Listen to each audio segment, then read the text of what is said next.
As World War II drew to a close and the agony of the Third Reich became increasingly evident, East Prussia remained the last bastion of Nazi Germany. This was not merely a territory, it was the heart of German militarism, feeding imperial ambitions for centuries. Königsberg, its capital, was not just a city.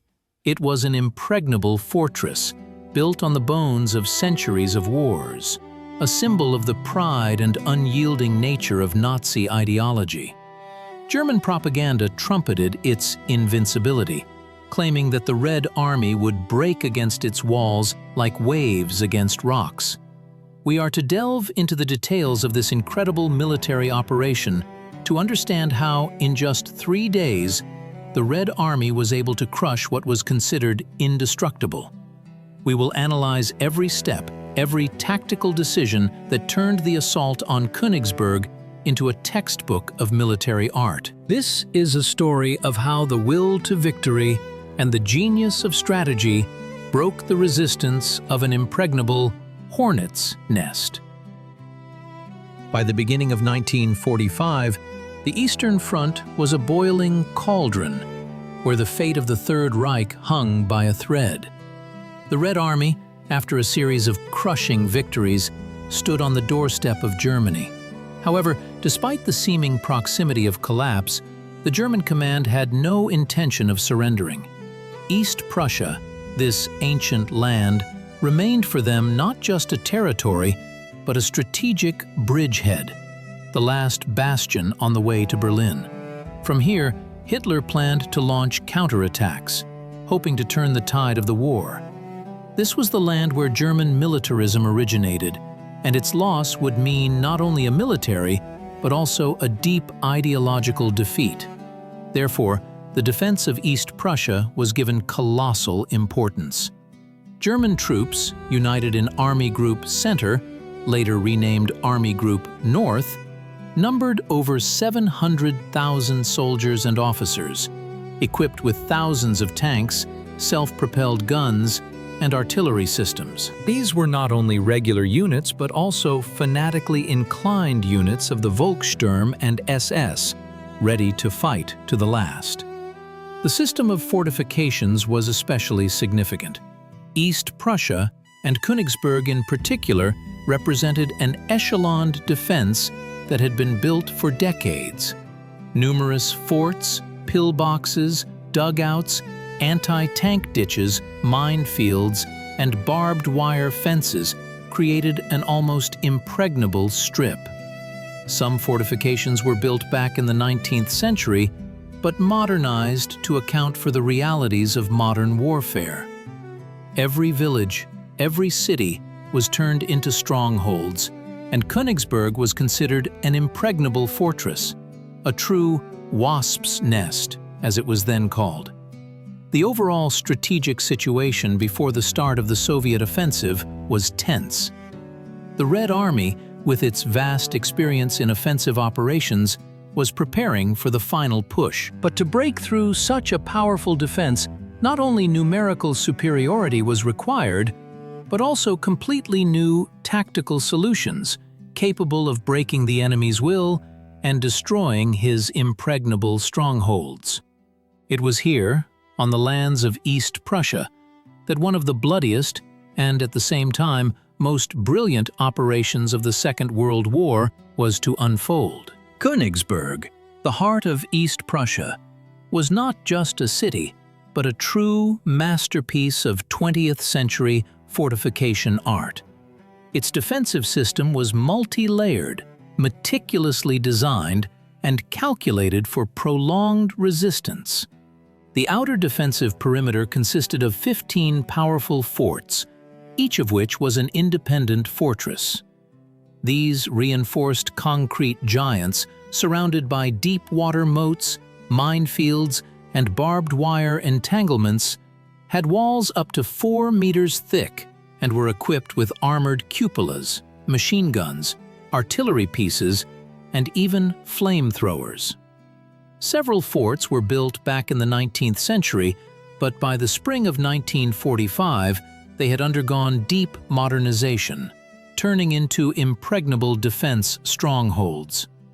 Between the forts were numerous pillboxes and bunkers, connected by underground communication passages, forming a single network of firing points. The outer perimeter was followed by an inner one, consisting of barricades, anti-tank obstacles, minefields, and booby-trapped buildings. The city itself was turned into a giant trap. Stone buildings with thick walls became strongpoints, windows, embrasures, streets, killing zones. Basements were interconnected, creating an entire underground network for troop movement and supply. Bridges were mined, intersections blocked by barricades. The fortress garrison, by the spring of 1945, numbered about 130,000 people. These were not only Wehrmacht units, but also Volkssturm units, formed from the local population, as well as remnants of defeated units that had retreated from the front. Despite being battered and weary, many of them were fanatically devoted to Nazi ideology and ready to fight to the last. Their armament included a large number of artillery, mortars, anti-tank weapons, as well as a significant number of tanks and self-propelled guns. The morale of the garrison was uneven, from fanatical determination to complete despair. But the general propaganda, hammering home the idea of Königsberg's impregnability, maintained high morale among many. This was not just a defense. It was a battle for a symbol, a battle for the last illusions of the Third Reich. So the Red Army faced a task that at first glance seemed impossible: the storming of one of the 20th century's most powerful fortresses. But the Soviet command, hardened in the crucible of war, did not seek easy paths. The planning of the East Prussian operation began long before the decisive thrust, and each of its stages was meticulously worked out with jewelry-like precision. The plan was based on the principle of a deep echeloned operation, but with due regard for the specifics of fortress assault and urban combat. The main goal was not merely to encircle and exhaust the enemy, but specifically to crush his defenses, fragment the garrison, and force it to capitulate in the shortest possible time. This required not only an enormous concentration of forces, but also unprecedented coordination among all branches of service: infantry, artillery, tanks, aviation, and engineers. Every element of the plan was aimed at overcoming the multi-layered German defense. Preparatory measures began as early as late 1944. Secrecy was absolute. Under the cover of night, along carefully developed routes, hundreds of thousands of soldiers, thousands of guns, tanks, and aircraft converged on the front line. This was a grand movement, a true logistical puzzle solved with brilliance. Forces were distributed among the 3rd Belarusian and 1st Baltic fronts, as well as a part of the forces of the 2nd Belarusian front, each of which received its zone of responsibility and specific tasks. The 3rd Belarusian front, under the command of Army General Chernyakhovsky, was to deliver the main blow directly at Königsberg, breaking through its outer and inner defensive perimeters. The 1st Baltic Front, commanded by Marshal Bagramian, had the task of cutting off Königsberg from the rest of East Prussia, preventing the enemy from bringing up reserves and thereby ensuring the encirclement of the fortress. A distinctive feature of the planning was the creation of powerful strike groups, saturated not only with infantry, but also with tanks, self-propelled artillery units, heavy guns, and, most importantly, assault engineer sapper brigades. It was these brigades, equipped with special technology for destroying fortifications, that were to become the battering ram, punching holes in concrete walls. The Soviet command perfectly understood that frontal assaults on such fortifications would result in colossal losses. Therefore, innovative tactical solutions were developed. Firstly, there was an artillery preparation of unprecedented power, designed not just to suppress firing points, but to literally wipe fortifications off the face of the earth. Secondly, reliance was placed on the actions of assault groups, consisting of infantrymen, sappers, flamethrower operators, and artillerymen, capable of operating autonomously in urban combat conditions. Thirdly, widespread use of aviation was planned to suppress the most powerful centers of resistance. And of course, key importance was attached to surprise and speed.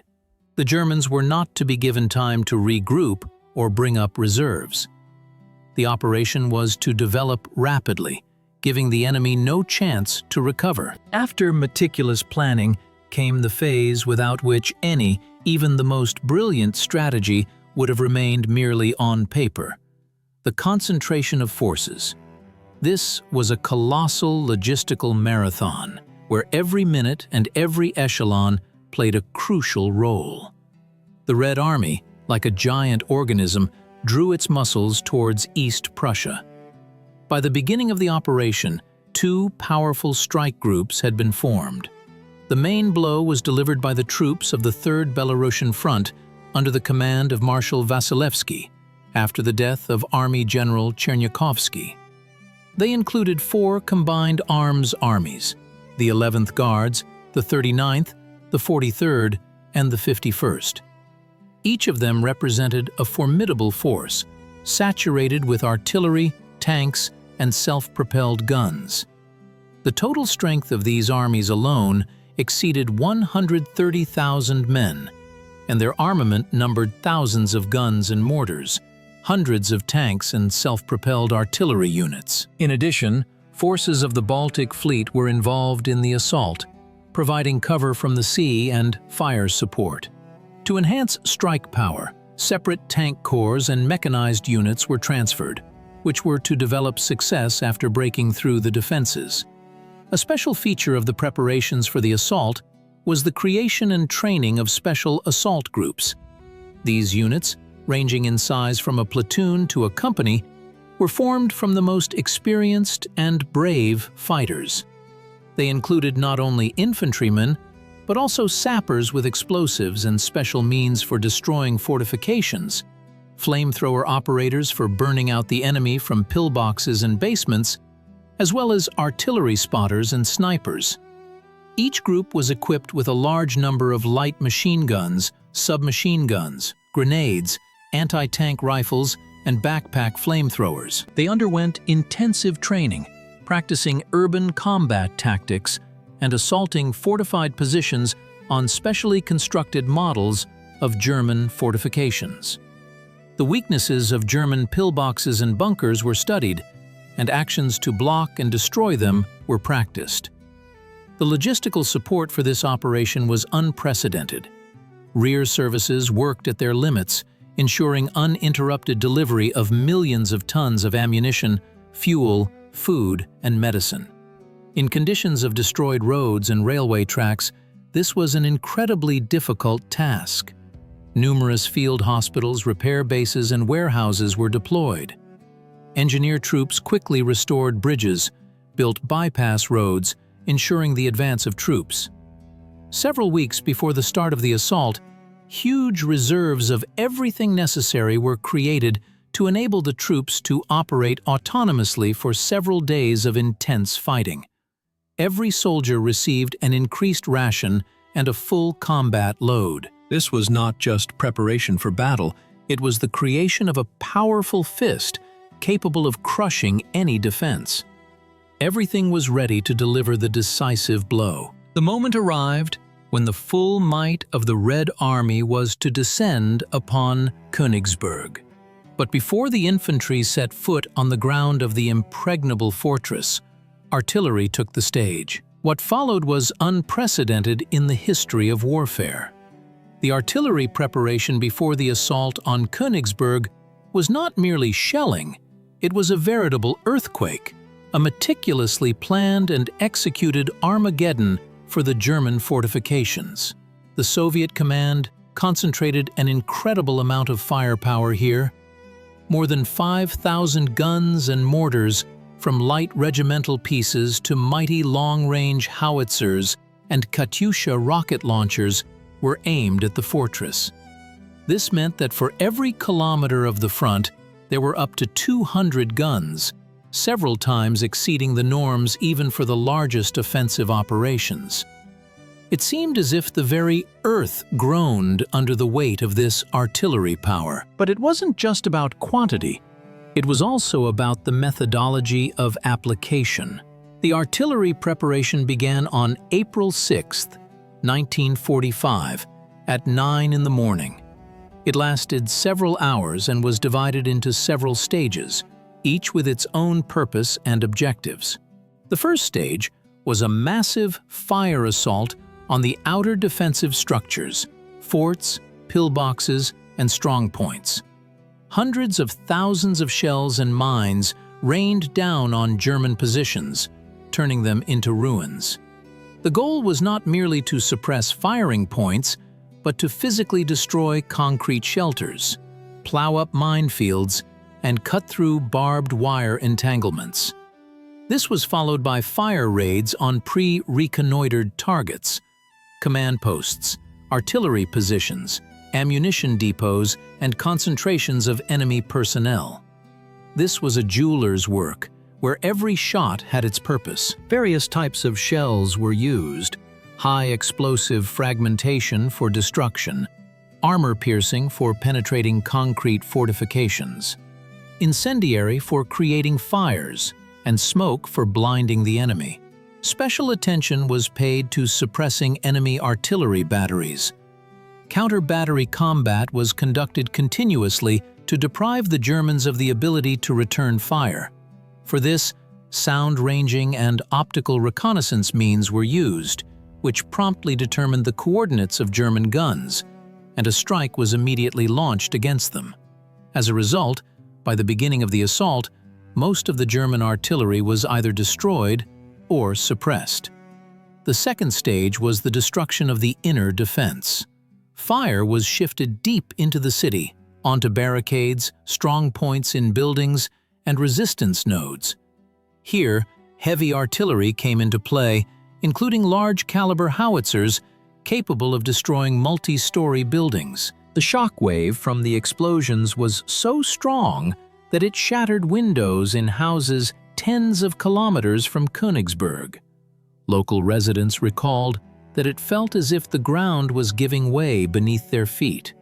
The artillery worked not only on areas, but also on pinpoint targets. Observers on the front line adjusted the fire, directing it at the most stubborn pockets of resistance. The impact of this fire preparation on enemy defensive structures was colossal. Many forts and pillboxes, considered impregnable, were seriously damaged, and some were completely destroyed. Barbed wire entanglements and minefields were literally plowed over by shells, which greatly facilitated the advance of infantry and tanks. But most importantly, there was the psychological impact. The continuous roar of thousands of guns, the explosions shaking the earth, turned Königsberg into a real hell. The morale of German soldiers was undermined even before the main assault began. Many of them were stunned, disoriented, and some simply went mad from the continuous roar and terror. This artillery preparation became not just a prelude to the assault, but its integral part, the very fist that punched the first breach in the seemingly impregnable defense of Königsberg. It demonstrated not only the power of Soviet artillery, but also the highest level of planning and coordination, foreshadowing further developments. Over Königsberg, rumbling from artillery fire, another, no less formidable element of the Soviet war machine appeared: aviation. If artillery struck forts from the ground, the wings of the Red Army were to unleash a steel downpour upon them from above. The actions of Soviet aviation during the assault on Königsberg became a model of effective use of air power in the conditions of assaulting a powerful fortress. This was not just air support, but a carefully planned operation to suppress resistance nodes, isolate the garrison, and destroy the most protected objects. From the first hours of the assault on April 6, 1945, hundreds of Soviet aircraft filled the sky over Königsberg. The operation involved bombers, attack aircraft, and fighters operating in waves, relieving each other. The main strike force was the IL-2 attack aircraft, known as flying tanks. Their task was to suppress firing points on the outer defensive perimeters, destroy enemy artillery positions, and cover advancing units. Each IL-2 carried bombs, rockets, and powerful cannons capable of piercing armor and destroying fortifications. They worked in close coordination with ground forces, receiving target designations directly from forward observers.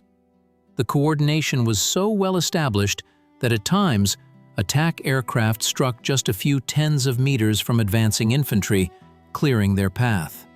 Massive airstrikes rained down on the forts, turning them into blazing ruins. For example, Fort No. 5, one of the most powerful and considered impregnable, was subjected to potrib bombardments by heavy PE-8 bombers.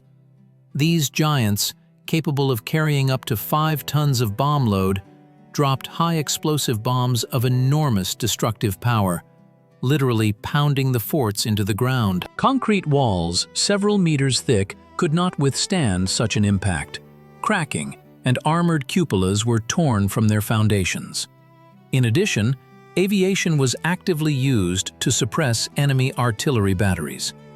Scouts identified masked positions, and attack aircraft and bombers promptly struck them, depriving the Germans of the ability to conduct aimed fire at advancing Soviet units. An important element of air support was also the disruption of enemy communications. Bombers destroyed bridges, railway tracks, blocked roads, preventing German reserves from approaching the city and hindering evacuation. Fighters covered bombers and attack aircraft, clearing the sky of German aviation. Although by April 1945, the Luftwaffe no longer posed a serious threat, individual sorties of German aircraft were still recorded. Soviet fighter pilots reliably ensured air superiority, allowing strike aviation to operate almost with impunity. The use of heavy bombers against specific fortifications became one of the key features of the assault on Königsberg. It was precisely pinpoint strikes on the most protected objects that significantly weakened the fortress's defenses and reduced losses among ground troops. The interaction of aviation with artillery and infantry was worked out to the smallest detail. Often, after artillery preparation, when the enemy was suppressed and disoriented, aviation entered the fray, delivering repeated strikes against still resisting pockets. Then, assault groups, using the weakened defenses, rushed to the attack. This was a complex, multi-layered impact that left the enemy no chance. The sky over Königsberg became a battlefield where the wings of the Red Army played a decisive role in crushing the impregnable wasp's nest. April 6, 1945. After a deafening artillery barrage, after Soviet aces cleared the skies over Königsberg, the moment arrived when the infantry, supported by tanks, was to storm the outer perimeter of the impregnable fortress. This was the day when the resolve of the Soviet soldier met the desperate resistance of elite German units and fanatical Volkssturm members. The operation began with a powerful thrust aimed at breaking through the first line of defense. The assault groups, which we discussed earlier, became a true battering ram. They acted boldly, decisively, using every fold of the terrain, every shell crater. Their tactics were meticulously rehearsed. Under the cover of artillery and tank fire, sappers cleared paths through minefields and wire obstacles. Following them immediately were submachine gunners and flamethrowers, burning the enemy out of surviving pillboxes and bunkers. The The main goal of the first day was not just to seize positions, but to specifically break through the outer defensive perimeter, dissect it, and establish bridgeheads for further advance. The main strike fell on the northern and northwestern sectors of the defense, where the most powerful forts and fortifications were located. One of the key moments was overcoming the anti-tank ditch, deep and several tens of meters wide, filled with water. The engineering troops of the Red Army displayed miracles of ingenuity and courage here. Under a hail of enemy fire, they constructed assault bridges, using pontoon crossings and even hastily assembled causeways from improvised materials. Tanks, having overcome the ditch, immediately entered the battle, suppressing enemy strong points and clearing the way for the infantry. The coordination of all branches of arms was phenomenal. Artillery, firing to suppress, shifted its fire as the assault groups advanced, not allowing the enemy to raise their heads. Tanks, acting in close conjunction with the infantry, destroyed machine gun nests and artillery batteries. Aviation, appearing over the battlefield, delivered pinpoint strikes against the most stubborn pockets of resistance. For example, during the assault on Fort No. 5, King Friedrich Wilhelm III, one of the most powerful in the northern sector, the assault groups used a tactic of outflanking and blocking. First, the fort was subjected to a massive artillery bombardment. Then aviation delivered a bomb strike. After this, under the cover of smoke and dust, sappers penetrated the casemates, planted explosives, and blew up part of the fortifications. Submachine gunners rushed into the breaches, clearing the interior premises. Despite fierce resistance, by the evening of April 6th, Königsberg's outer defensive perimeter was breached in several sectors. Several forts, many pillboxes and bunkers were captured or blocked. At the cost of immense effort and courage of Soviet soldiers, the first most powerful line of defense of the Hornet's Nest cracked. This was only the first day, but it showed that the impregnable fortress had its weak points, and the Red Army knew how to find and exploit them. The breakthrough of Königsberg's outer perimeter was only the first step. Now the Red Army faced a far more complex task: urban warfare, where every building, every intersection could become a deadly trap. Here, specially trained assault groups came to the forefront, true masters of urban combat who were to become the eyes, ears, and fist of the advancing troops. These groups were formed from the most experienced and hardened fighters who had gone through the harsh school of the front. Their composition was carefully considered: 10 to 15 people, each a specialist in their field. The corps consisted of submachine gunners, armed with PPSH and PPS submachine guns, capable of creating a high density of fire in confined urban conditions.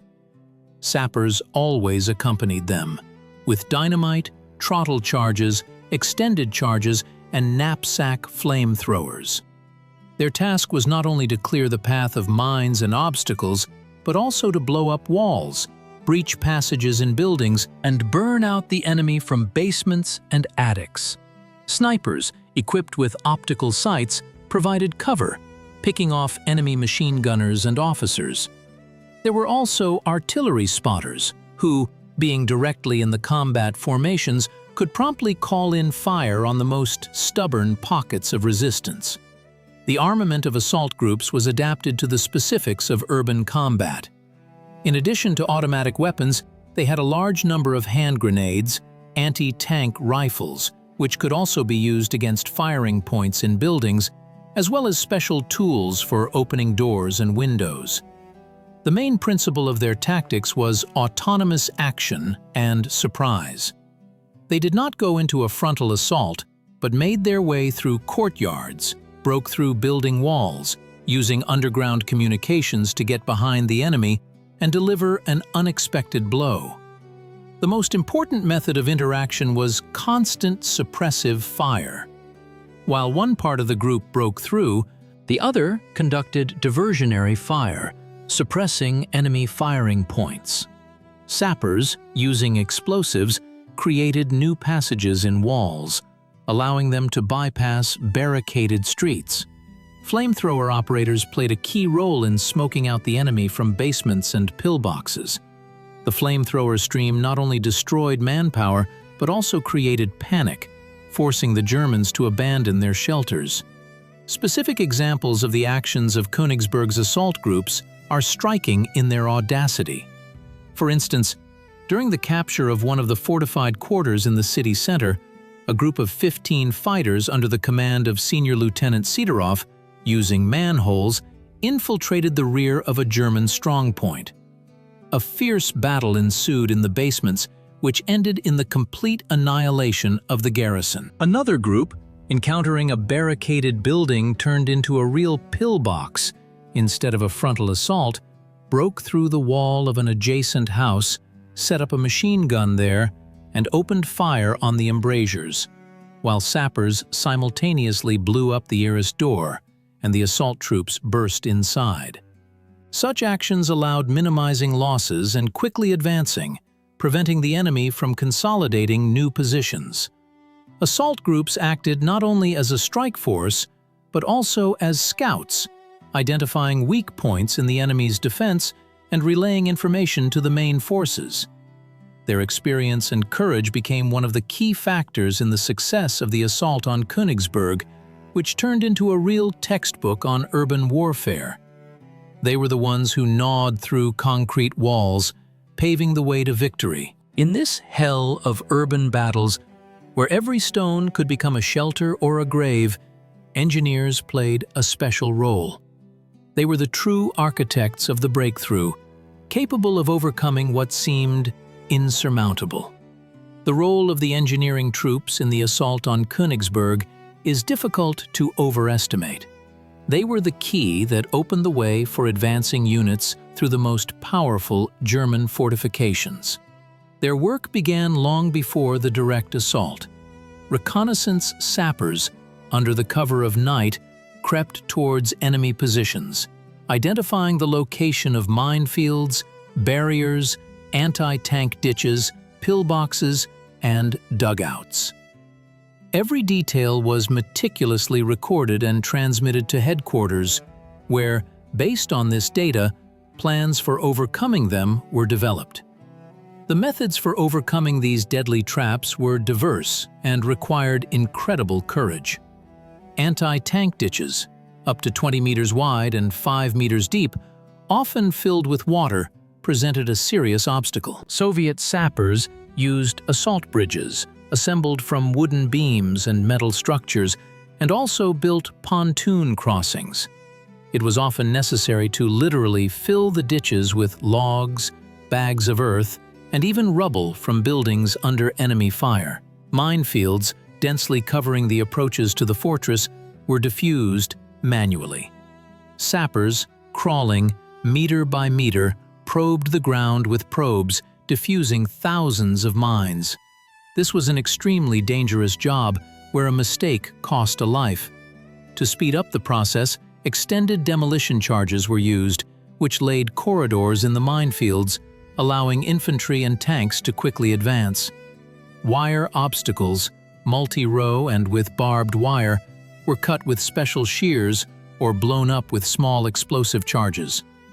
But the real challenge was the forts and permanent firing points. Here, specialized equipment and innovative solutions came into play. Heavy assault engineering vehicles, tanks equipped with powerful cranes for installing charges or bulldozer blades for clearing rubble, were used to destroy reinforced concrete walls and armored caps. Self-propelled guns, armed with large caliber guns capable of breaking through concrete ceilings, were of particular importance. For example, for storming forts, 203mm B4 howitzers, dubbed Stalin's sledgehammers by the Germans, capable of destroying the most powerful fortifications, were widely used. Sappers developed a tactic of sequential destruction of pillboxes, first blowing up the entrance doors, then throwing explosives inside or using flamethrowers to smoke out the garrison. High-powered demolition charges were also used, detonated under the walls of the forts to cause the collapse of ceilings. Engineers not only cleared the way but also built. They erected temporary bridges across canals and rivers, restored roads, ensuring uninterrupted supply to advancing units. They were versatile soldiers, capable of both demining and destroying and building. Their contribution to the rapid assault on Königsberg was one of the decisive factors that allowed the Red Army to crush the seemingly impregnable fortress in just 3 days. The second day of the assault began. On April 6th, the Red Army breached Königsberg's outer defensive perimeter, but this was only the beginning. On April 7, 1945, Soviet troops faced a new, even more challenging task: to dismember the German garrison into isolated groups and systematically destroy each of them. Königsberg transformed into a giant labyrinth where every block, every building concealed a threat. The Germans desperately clung to every house, every street, turning them into strongholds. But the Soviet command fully understood that frontal assaults on fortified blocks would lead to enormous losses. Therefore, a tactic aimed at disorganizing the enemy's defense was chosen.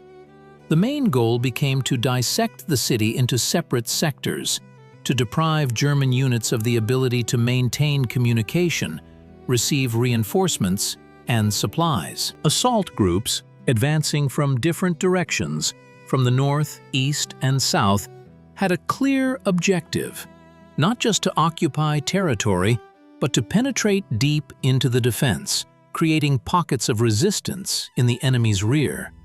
From the north, units of the 11th Guards Army advanced.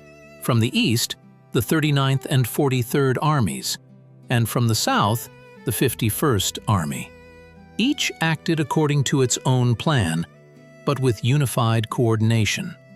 The street battles of April 7th were extremely fierce.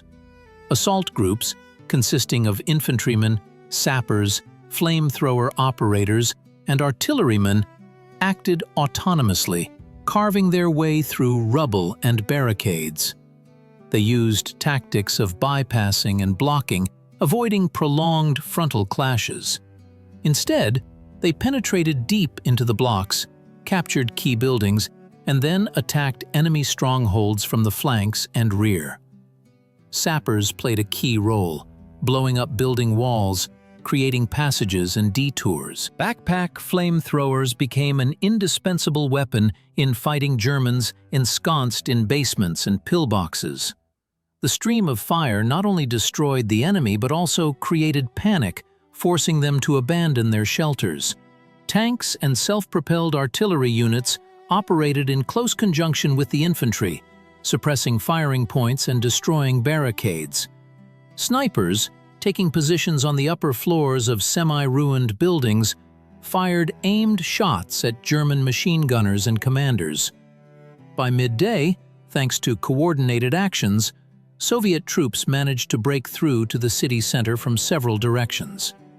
This resulted in the German garrison being cut into several isolated groups. Communication between them was disrupted, which significantly hampered the coordination of the defense. The tactic of sequentially destroying isolated enemy groups was to prevent them from uniting. Each such group, finding itself surrounded, was subjected to massive artillery and air bombardment, and then finished off by assault groups. This was akin to the methodical destruction of a wasp's nest, where each individual wasp was struck.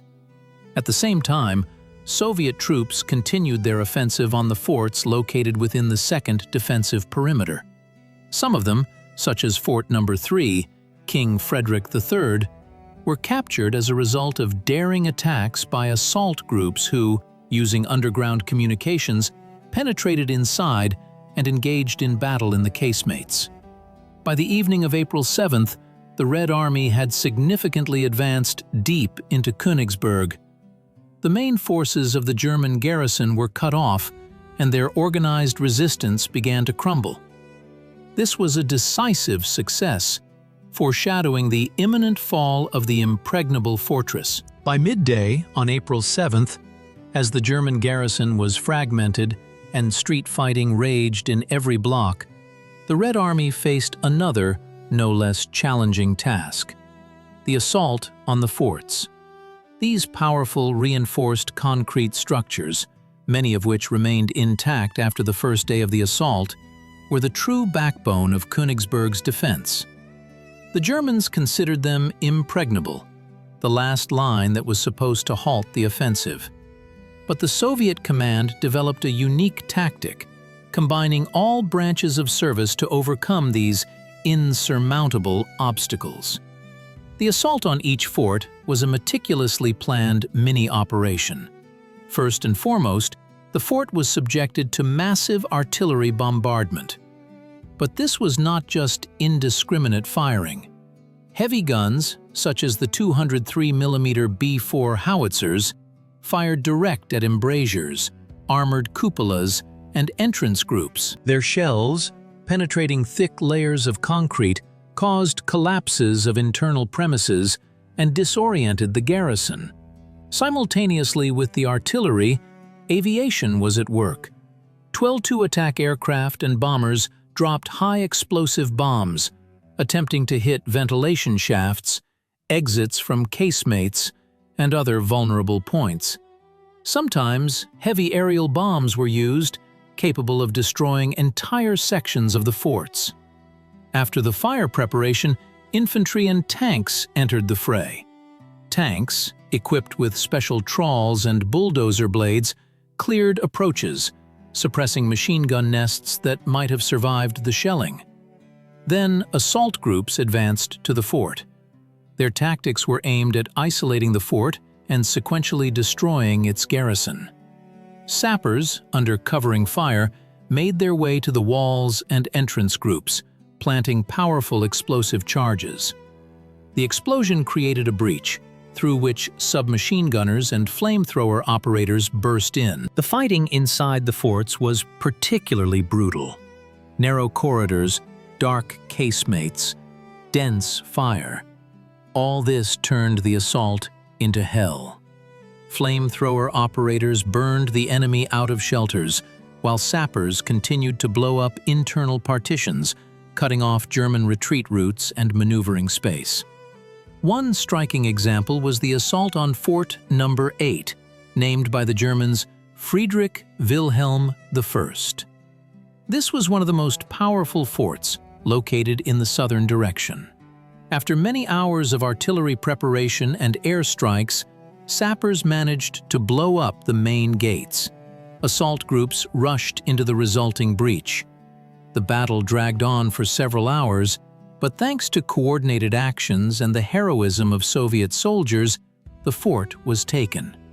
Another example is Fort No. 5, King Friedrich Wilhelm III in the northern sector. Here, in addition to the ground assault, Soviet troops employed a unique tactic. Sappers were lowered into the fort through ventilation shafts, where they planted explosives and blew up part of the internal premises, causing panic among the garrison, which greatly facilitated the task for the assault groups.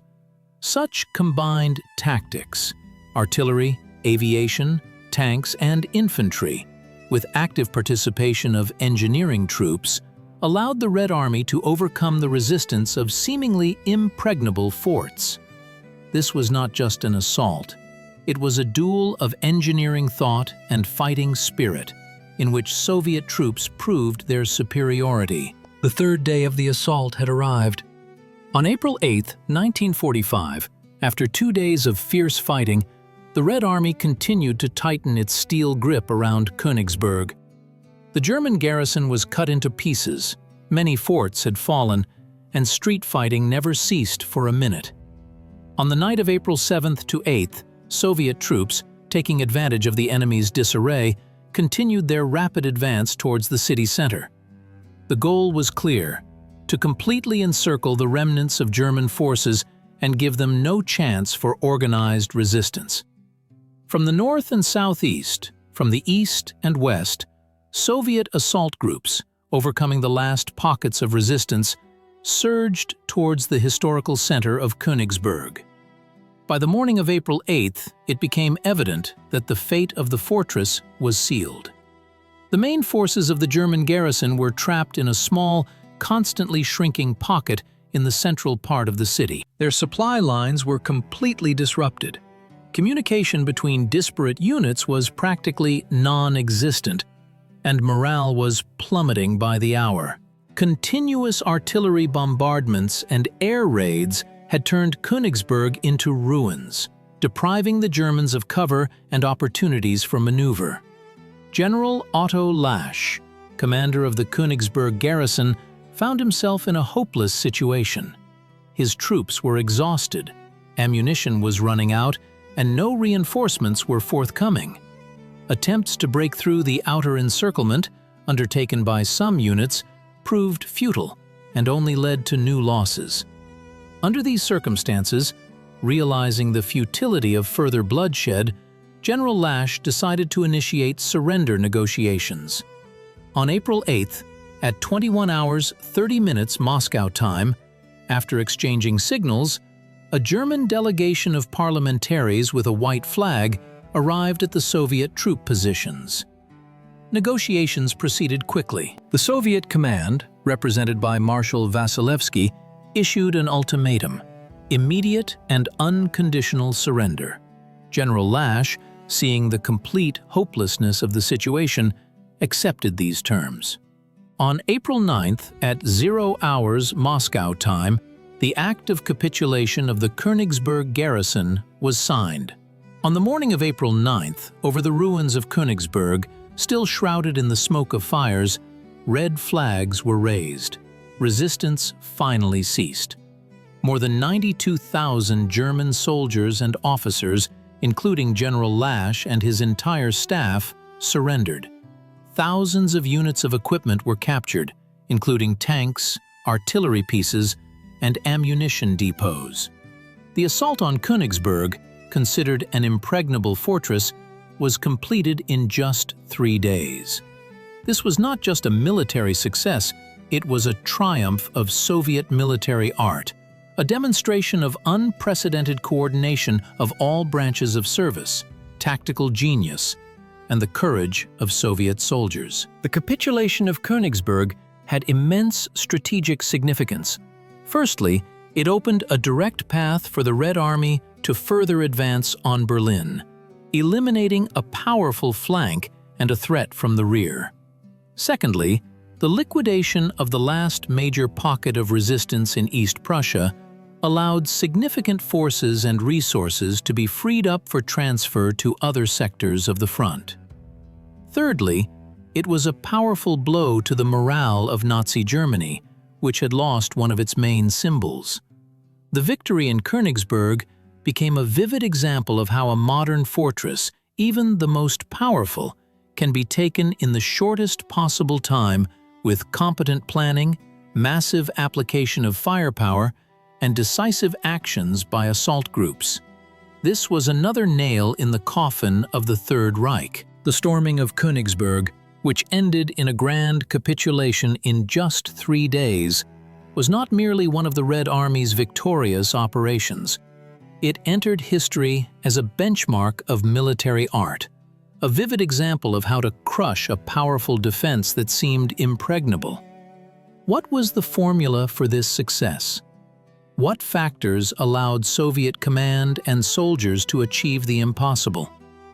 The answer lies in a comprehensive approach where every element was meticulously thought out and brilliantly executed. One of the key factors, undoubtedly, was the innovative tactical solutions of the Soviet command. The rejection of frontal assaults, which could have led to colossal losses, and the reliance on outflanking, blocking, and destroying pockets of resistance with small but highly effective assault groups, this was a true breakthrough in urban combat tactics. These groups, consisting of fighters of various specialties, operated autonomously, forging their way through concrete and steel, using manholes, blowing up walls, and burning out the enemy from their shelters. This was a tactic that left the Germans no chance for organized resistance. It turned the city into a chessboard, where every move of the Soviet troops was calculated and hit precisely on target. Another innovative solution was the unprecedented use of artillery. 5,000 guns, concentrated on a relatively small section of the front, did not merely suppress, but literally destroyed defensive structures. The method of artillery preparation, divided into stages, allowed first to destroy the outer fortifications, then to shift fire deeper into the city, suppressing the most stubborn pockets of resistance. This was not just shelling, but a finely tuned instrument of destruction that turned Königsberg into ruins even before the infantry took it. Aviation, operating in the closest conjunction with ground forces, became another powerful factor for success. Massive airstrikes on forts, resistance nodes, artillery positions, as well as the pinpoint application of heavy bombers against the most protected objects, significantly weakened the fortress's defense. The coordination of aviation and artillery actions was brought to perfection. After the artillery barrage, aviation entered the fray, finishing off surviving pockets of resistance, clearing the way for assault groups. But perhaps the most important factor that ensured the success of the storming of Königsberg was the unprecedented interaction of all branches of service. This was a true symphony of war, where each instrument played its part, but in a unified, well-coordinated orchestra. Infantry, artillery, tanks, aviation, engineering troops. Each branch of service performed its task, but at the same time worked towards a common goal, supporting and complementing each other. Engineering troops, with their assault bridges, elongated mine-clearing charges, heavy assault vehicles, became the true architects of the breakthrough, opening the way for advancing units. Tanks, operating in close conjunction with infantry, suppressed firing points and destroyed barricades. Artillery and aviation provided fire support, not allowing the enemy to raise their heads. And assault groups, like sharp blades, cut through the defense from within.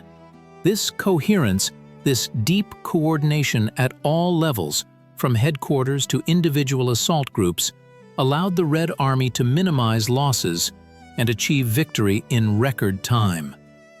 The storming of Königsberg showed that even the most powerful, modern fortress, built with all the achievements of fortification thought, would not withstand an army possessing tactical genius, overwhelming firepower, and, most importantly, an unyielding will to win.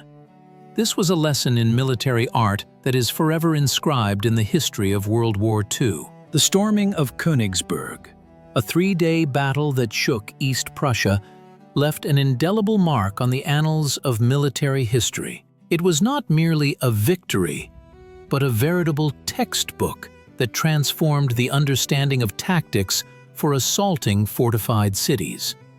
The experience gained by the Red Army in April 1945 became the foundation for the development of military science, the relevance of which has not diminished to this day.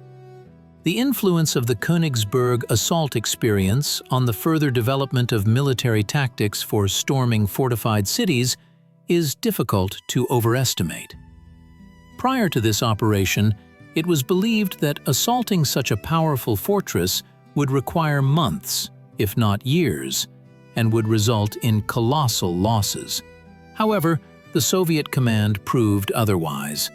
For the first time, the effectiveness of a comprehensive approach was demonstrated, where each branch of service acted not as a separate unit, but as part of a single, coordinated mechanism. Particular attention after Königsberg began to be paid to the training of assault groups. Their composition, armament, and tactics in urban combat became a model to emulate. New training manuals appeared based on the real events of the assault, meticulously detailing the actions of sappers in breaching obstacles, flamethrower operators in flushing out the enemy from cover, and the coordination of infantry with tanks and artillery. Another key lesson was the artillery preparation, unprecedented in its power and organization. The method of concentrating a huge number of guns on a narrow sector of the front and their sequential application to destroy echeloned defenses became a classic. After Königsberg, no major offensive operation proceeded without a thorough elaboration of artillery support, taking into account the experience gained. An analysis of the relevance of the methods of the East Prussian operation for modern military conflicts shows that many of them remain in demand. In the conditions of modern urban battles, when the enemy can turn every house into a strong point, the tactics of assault groups, their autonomy, and their ability to maneuver quickly still play a decisive role. The use of engineering troops to overcome obstacles, create passages, and destroy fortifications is also an integral part of modern warfare. Recall how many times we have seen footage where sappers blow up walls to create a passage for infantry. This is a direct legacy of Königsberg. Moreover, the concept of massive use of firepower, be it artillery, aviation, or high-precision weapons, to suppress and destroy enemy defenses still underlies any modern offensive operation. The main lesson provided by the East Prussian operation can be formulated as follows. Even the most powerful, seemingly impregnable defense can be broken with competent strategic planning, tactical genius, unprecedented coordination of all branches of service, and, of course, the courage and self-sacrifice of soldiers. The storming of Königsberg showed that there are no absolutely impregnable fortresses if an army capable of innovation, learning, and adaptation acts against them. It was a triumph of intellect over concrete, of will over despair, and this triumph continues to inspire and teach military strategists around the world.